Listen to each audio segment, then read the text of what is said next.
வணக்கம். நம்ம எல்லாருமே வாழ்க்கையில எப்போதாவது ஒரு இழப்ப சந்திச்சிருப்போம் இல்லையா? அந்த மாதிரி நேரத்துல அந்த துக்கத்துல இருந்து எப்படி மீண்டு வரதுன்னு தெரியாம ரொம்பவே தவிச்சிருப்போம். இன்னைக்கு நம்ம கிட்டத்தட்ட 2500 வருஷத்துக்கு முன்னாடி புத்தர் சொன்ன ஒரு கதை மூலமா இந்த கேள்விக்கான பதில தேடப் போறோம். வாங்க, வாரணாசில அவர் கொடுத்த அந்த பேருரையில இருக்கிற ஞானத்தை நாமளும் தெரிஞ்சுக்கலாம். நாம ரொம்ப விரும்புற ஒருத்தரை இழந்துட்டா அந்த வலி உண்மையிலே தாங்க முடியாதது. அந்த நேரத்துல மனசுக்குள்ள ஒரே கேள்விதான் ஓடும். இதுலேருந்து எப்படி வெளியே வர்றது, எப்படி மன அமைதியை கண்டுபிடிக்கிறது? இந்த கேள்விதான் நாம இன்னைக்கு பார்க்க போற முழு விஷயத்தோட மையப்புள்ளி. சரி, இவ்வளவு ஆழமான ஒரு ஞானம் எங்கிருந்து வந்தது? அது ஒரு இளவரசன் கிட்டேந்து வந்தது. ஆமா, வெளி உலகத்தோட துக்கமே என்னன்னு தெரியாம அரண்மனைக்குள்ளேயே வளர்ந்த சித்தார்த்தர் எப்படி இந்த உலகத்தோட மிகப்பெரிய உண்மைய தேடி போனாருன்னு முதல்ல தெரிஞ்சுக்கலாம். யோசிச்சு பாருங்க, 25 வருஷமா சித்தார்த்தருக்கு நோய்னா என்ன, வயசானா என்ன ஆகும், மரணம்னா என்னன்னு கூட தெரியாது. ஆனா ஒரே நாள்ல அரண்மனையை விட்டு வெளியே வரும்போது இந்த 3 துயரங்களையும் நேருக்கு நேரா பாக்குறார். அந்த ஒரு நொடி அவரோட வாழ்க்கையே புரட்டி போட்டுடுச்சு.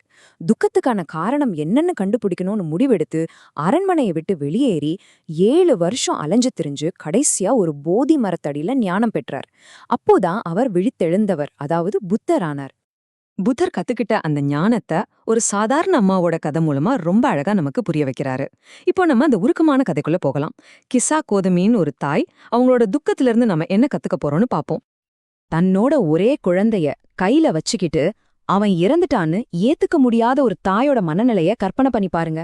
அந்த விரக்தியில மகனோட உடலை தூக்கிக்கிட்டு வீடு வீடா போய் அவனை காப்பாத்த மருந்து தேய்க்கறாங்க. அந்த தாய்க்கு வேற என்னதான் வழி தெரிஞ்சிருக்கும் சொல்லுங்க? சுத்தி இருந்தவங்க எல்லாருமே அவங்கள ஒரு மாதிரியா பார்த்தாங்க. ஐயோ பாவம், புத்தி பேதலிச்சிடுச்சுன்னு பேசிக்கிட்டாங்க. ஆனா அந்த கூட்டத்துல இருந்த ஒரு பெரியவர் மட்டும் அவங்க வலிய புரிஞ்சுக்கிட்டு, அம்மா, இதுக்கு மருந்து கொடுக்க ஒருத்தரால தான் முடியும், நீங்க புத்தரை போய் பாருங்கன்னு வழிகாட்டுறாரு.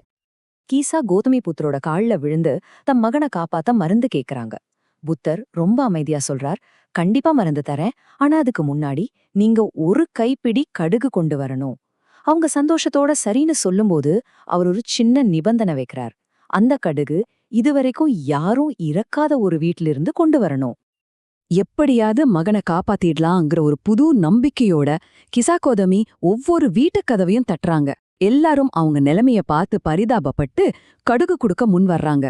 ஆனா புத்தர் சொன்ன அந்த நிபந்தனையை அவங்க சொல்லும்போது ஒவ்வொருத்தரோட முகமும் அப்படியே மாறுது. இதுதான் அந்த கதையோட திருப்புமுனை. அவங்க போன ஒரு வீட்ல கூட மரணம் நடக்காம இல்ல. அங்கிருந்த மக்கள் எல்லாரும், ஐயோ, உயிரோட இருக்கிறவங்க கொஞ்சம் பேர் தான், ஆனா இறந்தவங்க தான் அதிகம், தயவு செஞ்சு எங்க துக்கத்தை மறுபடியும் ஞாபகப்படுத்தாதேன்னு தான் பதில் சொல்றாங்க. அப்போதான் கிசா கோத்தமிக்கு ஒரு பெரிய உண்மை புரிய ஆரம்பிக்குது. ரொம்ப சோர்ந்து போய் எல்லா நம்பிக்கையும் இழந்து வழியில உட்காந்து நகரத்து விளக்குகளை பாக்குறாங்க. ஒவ்வொரு விளக்கா எரிஞ்சு அப்புறம் அணிஞ்சு போகுது. அப்பதான் அவங்களுக்கு அந்த ஞானம் பிறக்குது. ஆமா, மனுஷங்களோட வாழ்க்கையும் இந்த விளக்கு மாதிரி தானே, கொஞ்ச காலம் ஒளி வீசிட்டு ஒரு நாள் அணிஞ்சு போயிடுது.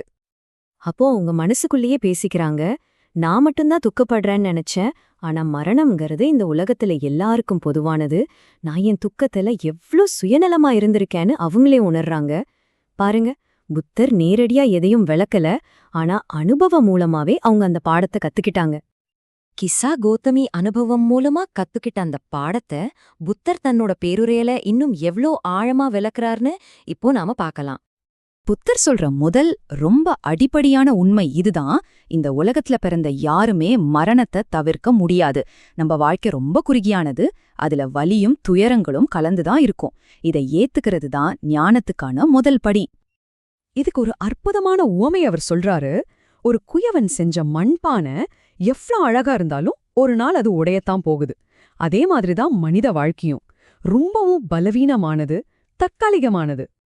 இந்த உண்மையை ஏத்துக்க நம்ம முன்னாடி 2 வழிகள் இருக்கு. ஒரு பக்கம் இந்த உலகத்தோட வழி, அழுது புலம்பி நம்ம வலிய நாமளே அதிகமாக்கிக்கிறது. இதனால நம்ம உடம்பும் மனசும் இன்னும் மோசமாகுமே தவிர இறந்தவங்க திரும்ப வரப்போறதில்ல. இன்னொரு பக்கம் ஞானியோட வழி, இதுதான் உலகத்தோட இயல்புன்னு புரிஞ்சுக்கிறது.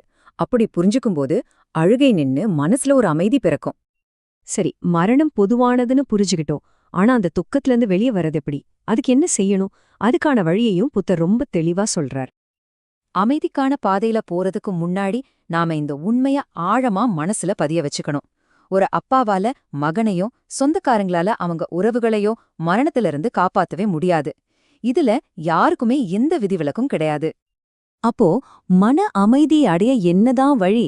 புத்தர் சொல்றார், உங்க மனசுல குத்தி இருக்கிற அந்த துக்கம்ங்கிற அம்ப முதல்ல நீங்க தான் உருவி எறியணும். அந்த புலம்பல், அந்த புகார், அந்த வலி இதையெல்லாம் நீங்க வெளியே எடுத்தா மட்டும்தான் உங்க மனசு நிதானமாகும். அந்த நிதானம்தான் உண்மையான அமைதிக்கு உங்களை கூட்டிட்டு போகும். இந்த வழியை பின்பற்றி யார் ஒருவர் தன் எல்லா துக்கங்களையும் ஜெயிக்கிறாரோ அவர்தான் உண்மையான விடுதலை அடைந்து பேரின்ப நிலைய அடைகிறார். இதுதான் புத்தர் நமக்கு காட்டுற இறுதி நிலை.